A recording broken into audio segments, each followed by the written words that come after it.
Breaking news from Washington, and this time it's not coming from the usual suspects. For the first time in his presidency, Donald Trump is facing open rebellion, not from Democrats, not from the media, but from his own Republican Party. And this isn't background chatter or anonymous sources. This is senators casting votes, drawing constitutional lines, and saying no to a president who's never accepted that word in his life. What's driving this unprecedented revolt? Why are GOP lawmakers suddenly willing to cross the man who still commands their base?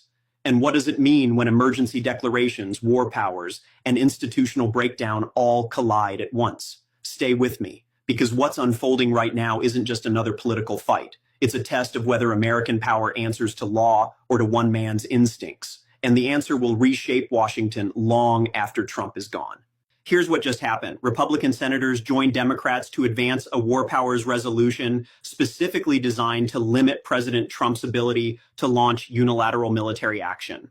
The vote wasn't close. It wasn't symbolic. It was a direct legislative check on executive authority, and Trump's response: profanity-laced phone calls, threats of political destruction, and public rage aimed squarely at members of his own party. Senator Susan Collins reportedly received one of those calls. The language was harsh, the message clear. Loyalty is mandatory, dissent is betrayal. But this time, the intimidation didn't work, because what Republicans are finally confronting isn't a policy disagreement, it's an existential question about power itself. And here's why this moment is so dangerous. Trump has been publicly, repeatedly suggesting military action against Greenland, not as a joke, not as negotiation theater, but as a real option on the table. And Greenland isn't some neutral territory. It's part of Denmark. Denmark is a NATO ally. NATO operates on collective defense, which means any military move against that territory doesn't just risk embarrassment. It risks triggering Article 5, putting the United States in potential conflict with Europe. Senator Chris Murphy laid this out in stark terms. We are talking about a scenario where American military force could be used against an ally's territory, fundamentally threatening the Atlantic alliance that has anchored Western security for 75 years. And the fact that lawmakers have to explain this publicly shows how far the conversation has drifted from normal. And it gets worse, because while this war powers fight escalates, Trump has simultaneously declared a national emergency over Venezuelan oil assets, invoking extraordinary executive authority to centralize control and bypass congressional debate. The administration frames it as protecting American energy security. But the timeline is murky, the benefits uncertain, and the primary winners would be multinational corporations, not everyday Americans. Behind all of this, there's another pressure building. Lawmakers like Senator Sheldon Whitehouse are now openly questioning why promised document disclosures have stalled, why Inspector General reviews are delayed, and why transparency commitments haven't matched reality. These aren't accusations, they're red flags, and red flags demand answers. So we're watching three crises collide: war powers rebellion, emergency declaration escalation, and accountability failures. And Republicans are caught in the middle, forced to choose between party loyalty and institutional survival. Let's break down what's really happening here, because the mechanics matter. The War Powers Act exists for exactly this reason: to prevent presidents from dragging the country into conflict without congressional authorization. It's not a partisan tool. It's a constitutional safeguard passed in 1973 after decades of unchecked executive military expansion. And when Trump started floating military options regarding Greenland, lawmakers didn't hear strategy, they heard alarm bells. Because Greenland is sovereign Danish territory, home to critical U.S. military installations, including Thule Air Base, a key node in North American missile defense. Any military threat against it doesn't just violate international law. It shatters NATO credibility and signals to adversaries that American alliances are negotiable. And here's the critical data point. NATO's Article 5 has been invoked exactly once, after 9/11, when Europe stood with America. If the U.S. were perceived as threatening a member state, that unity collapses. European defense ministers have already expressed private concern. Allied intelligence cooperation, which depends on trust, would be jeopardized, and Russia, China, and Iran would seize the propaganda victory instantly. But Trump doesn't process geopolitics through alliances or treaties. He processes it like real estate, territory, leverage, and dominance. And that mindset applied to military power is what terrifies his own party. Because once a president frames force as an option, the machinery activates. Contingency plans get drafted, allies start hedging, and Congress either reasserts itself or becomes irrelevant. That's why the War Powers Resolution wasn't symbolic, it was an emergency brake. And the vote wasn't about undermining Trump politically. It was about preserving institutional authority before it erodes completely. And Trump's reaction, rage, profanity, personal threats, proves exactly why the check was necessary. Because leaders who see constitutional limits as personal insults are precisely the ones who need those limits most.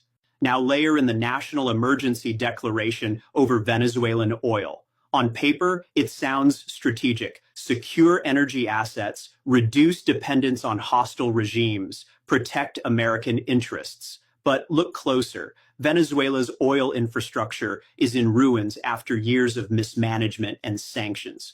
Rebuilding would take a decade and tens of billions in investment.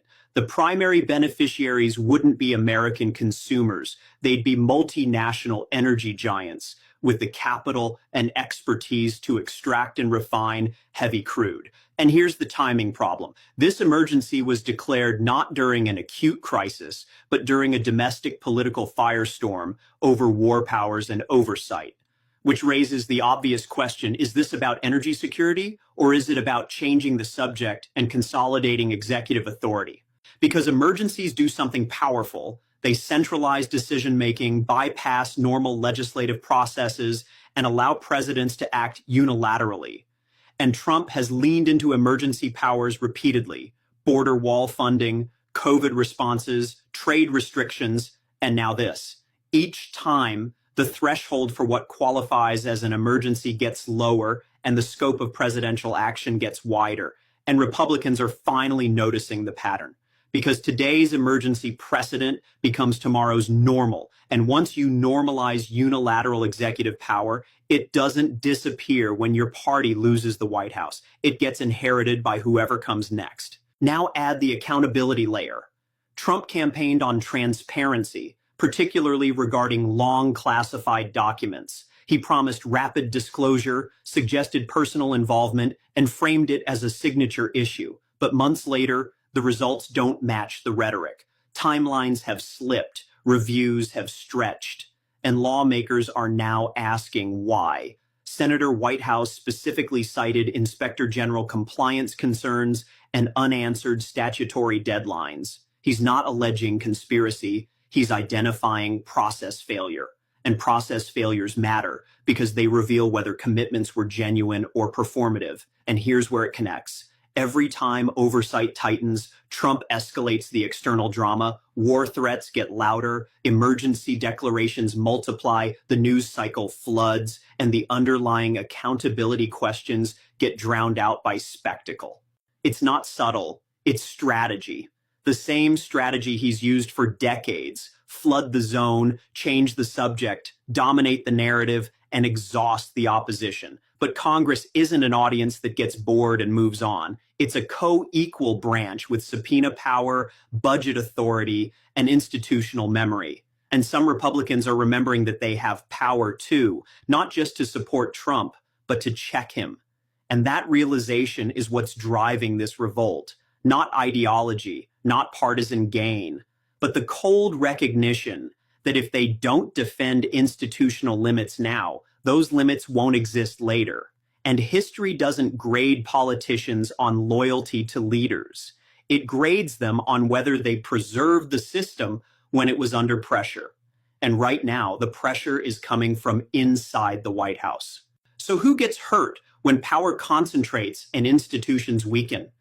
Let's walk through the real-world impacts, because this isn't abstract constitutional theory, it's concrete risk. American families and workers are watching their president threaten military action against allies while inflation remains stubbornly high and cost of living continues to squeeze household budgets. The no new wars promise that attracted millions of voters is colliding with rhetoric that sounds increasingly like war planning. And voters don't separate foreign policy from kitchen table economics. They see instability abroad as a threat to stability at home. If markets panic over NATO fractures or energy disruptions, retirement accounts take the hit. If emergency powers bypass Congress repeatedly, voters lose their voice in how power is used. Consider a middle-class family in Pennsylvania. They voted for Trump hoping for economic security